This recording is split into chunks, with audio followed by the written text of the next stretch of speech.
Okay, if there are outcomes you would like to see come alive, you must be intentional. If you've got outcomes that you want to breathe life into, you must be intentional. Let me make my point by giving you two quick stories from the business world. Disneyland. Okay, some of you may know, may or may not know, I used to work at Disneyland in high school. And at Disneyland, it's all about creating that magical experience for people by putting on the show.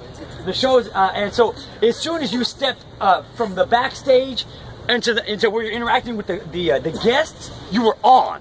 You gotta be on. I'll tell you, I had a tough time because you gotta be clean shaven there, man. I can't tell you how many times they literally have you you have to go back in the back and shave and come back out. I can't tell you how many times I had to do that. But just to show you, they have an outcome that they're after and they're intentional about it. Number two, Google. Google, right? Collaboration, innovation. Everything around here is surrounded with this open space area.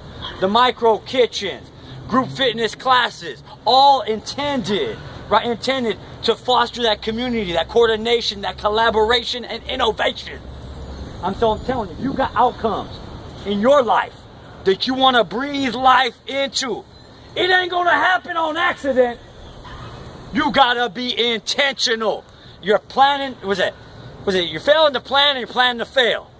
That's it. You got it. If you got something you want to make happen, I hope you got a plan put together. Bring it on in. Woo! Bring it on. Bring it on in. Come on. Come on. What was it? Disneyland. Okay, Disneyland.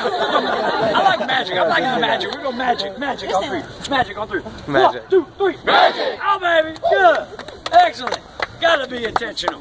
Good. Okay. Let me